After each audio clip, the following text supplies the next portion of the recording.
Tere päevast, kallis sõbrad!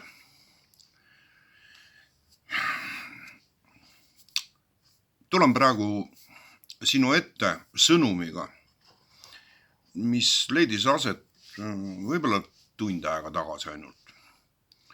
Tulen eelkõige sinu ette, kes sa siiski kuulad ilma eelarvamuste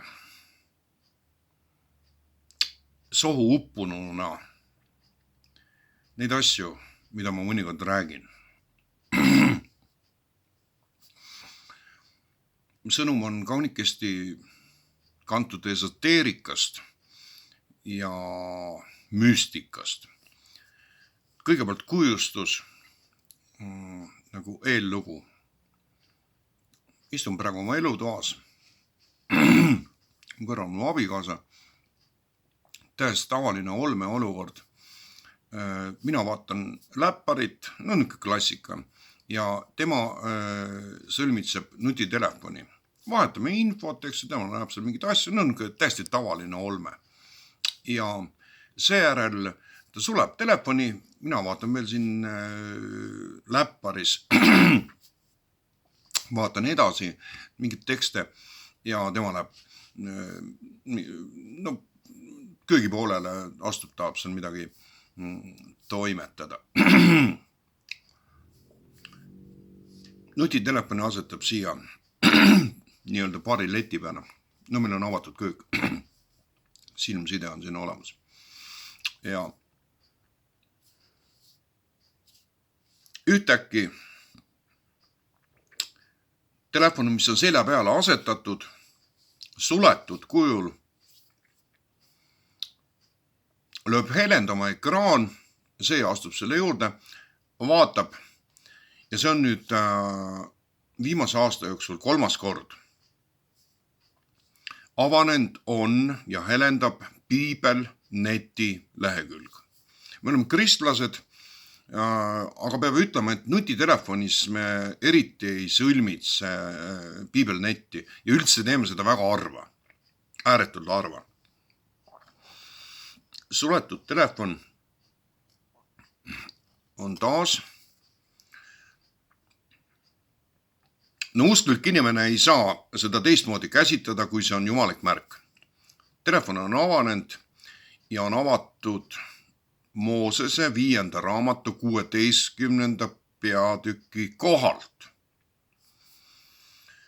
Loeme selle läbi, ma ei hakka seda tervikuna ette lugema, sa saad seda teha ise. Meie eelnev vestlus juba viimased paar tundi on hõlmanud meie meeli suures osas sellega, et Eestist on siiapoole taas tulemas üks meie sõprade perekond. Seekord nad võtavad kaasa minu hea sõbra, tuntud Eesti talupoja arhetüübi, sõber Urmase, ja nad on siiapoole tulemas. Ja see tegi meil meeled väga heaks. Nad ei tule siia turismireisile. Sellest ma ei räägi, aga me teame, et nad ei tule turismireisile. Olukord, mis päev-päevalt eskaleerub.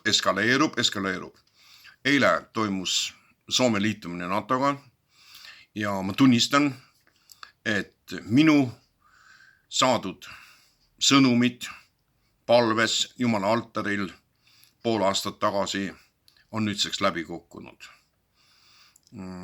Minu nägemuses Soome ei pidanud liituma NATOga. Eile kirjutati kõik paberid alla ja võid ise arvata, kui palju kimbatust see must tekitas. Sündmused eskaleeruvad praegu selles regioonis, mis loomulikult hõlmab Eestikest ja prognoosid on sellised nagu on. Aga nüüd see avanenud Piibli kirjakoht Moosese 5. raamatust 16. peatükk. Ma soovitan see kodus ise üle vaadata. Ma ei tahagi teda tervikuna ette lugeda juba sellel põhjusel.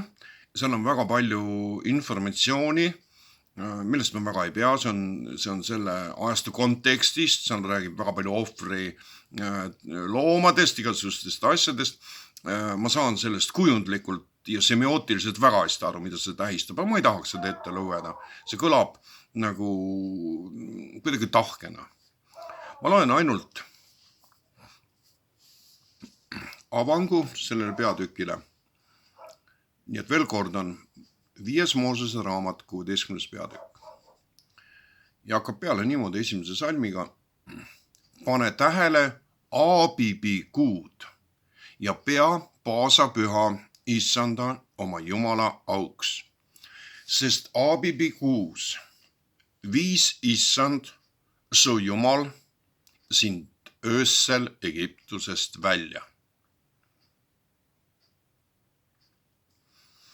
Aabibi kuu sai üle vaadatud, et mitte eksida, sai vastavatest andmebaasidest vaadatud, et Aabibi kuu tähistab märtsit, aprilli, mõlemid seal juures.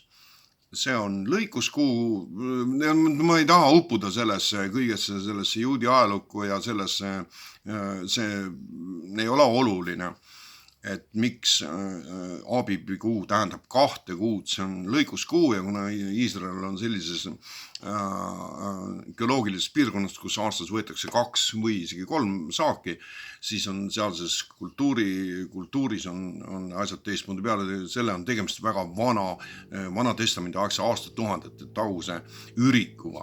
Nii et Aabibi kuu tähistab märtsi või aprilli, aga Jumala sõna teadupärast töötab ükskõik mis olukorras, see on standard, mis on nagu muster, see on nagu ükskõik, minu pärast võib teda nimetada kas või kostimärgiks, ükspuha.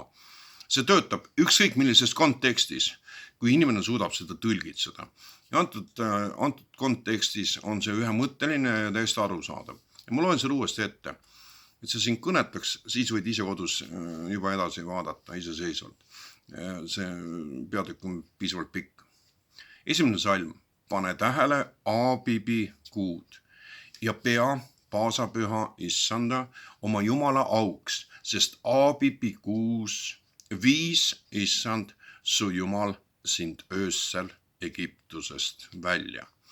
Egiptus, mis loomulikult tähistab vabanemist, lahkumist, muideks lahkumist kodumaal. Ma ei tea, kas on niisugune imelik tõlgitsus võetud, et Egiptus oli siis juutidele ehk Jumala rahvale, sina ja mina, me oleme Jumala rahva liikmed. See on kujundkeel, mitte mingit pistmist ei ole juutidega, see on arhetüüp. Egiptus ei olnud neil mitte vangla, see on nii väärastunud tõlgitsus. Egiptuses elavad juudid, nad olid elanud seal üle 400 aasta. See oli nende kodumaa. Jah, nende õiguslik staatus selle rahval, kuna nad loomulikult on alati hoidnud oma identiteeti, oma rahvuslikku identiteeti ja nad olid positsioonis terves rahvas ja nendel väga palju, neid miljoneid inimesi seal, et nad olid kahtlematu Egiptuse keskvõimu mõjusfääris, aga see käsitamine, et luua sest mingi orja kujund on siiski eelkõige nende nii-öelda juriidiline staatus, mitte nende vaimne staatus. Kaugel sellest, see on nii väärastunud käsitelu ja seda levitatakse kõikjal igal pool. Nad lahkuvad oma kodumaalt juhuslikult. Nad lahkuvad oma kodumaalt Egiptusest. Tõotatud maale, millest nad ei teagi, kus see on, aga nad usaldavad oma juhti, kes on tekkinud, nende liidrit, rahvajuhti, kuidas iganes, kodanik Moosest. Nad usaldavad, sest Mooses on saanud sõnumi ja selguse, nad peavad lahkuma Egiptusest. Kõik muu ei ole nii väärastunud tõlgitsetud nagu edasine käik, üks tuntumaid piiblilugusi. See on okei, nii nagu seda kanooniliselt on siis kristlik kirik otsustanud ikka esitada nagu ühes vormingus, et kõik need punasest merest läbi minek ja nii edasi ja nii edasi ja nii edasi. Aga see, et nad oleksid orjad olnud, et nad oleksid otse nagu vanglas põgenenud, ei ole päris autentne tõlgitsus. Nad olid Egiptuses täiesti kodaniku staatuses ja isegi võrrelda neid siis Egiptuse kodanikega on paras spekulatsioon, kuna tegemist on hästi vanade sündmustega ja nende ülekirjutatus ehk tõlgitsused on muidugi täiesti manipulatiivsed ja spekulatiivsed, nagu kogu inimajaloo käsitelu. Aga see sõnum, mis meile anti ja mille ma praegu sulle edastan, seepärast, et ma leian, et see on jagamist väärt. Võib-olla kuuleb seda sõnumit peale nende meie isiklike sõprade, keda me ootame, siia peatselt saabuvat, kes ei tule siia turismireisile, ma veel kordan. Minu pädevuses ei ole öelda, miks nad tulevad, aga nad ei tule siia turismireisile. Ma tean, et Eestis on piisavalt palju inimesi, kelle peas liiguvad täpselt samasugused seosed. Siis kinnitagu sind Jumala sõna, vaata iseseisvalt see üle terve see tekst, sulle avanevad sealt uued taustad, uued võib-olla mulle varjule jäänud sõnumid, aga minu arust on täiesti põhjust veel nüüd 3. kord lugeda üle see 1. salm. Pane tähele Aabibi kuud ehk märtsi, aprilli ja pea paasapüha. Praegu muideks paastoaeg. Ortodoks kirik üle maailmselt tähistab, praegu on paastoaeg ja mina ei tähista ja minu kaasa, kes on üldiselt alati väga ustav on olnud paastumise suhtes, on kuidagi ka nagu natukene usus nõdraks jäänud. See ei tähenda seda, et paast ei oleks õigustatud ja täiega õigustatud. Nii et praegu on ju paastoaeg, mis lõpeb üpris pea ülestõusmispühadega. Jeesuse ülestõusmisega.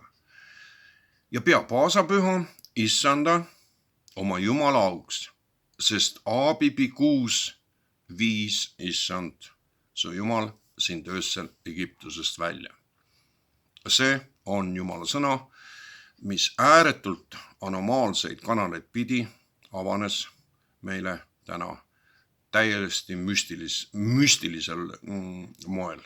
Ratsionaalset seletust sellele ei ole, aga see on Jumala sõna, mis on juhtnööriks, juhtlõngaks kõigile neile, kes temasse usuvad, mitte ainult ei looda, vaid kes usuvad, et elav Jumal juhib meid kõiki oma rahvast. Õnnistatud päeva sulle.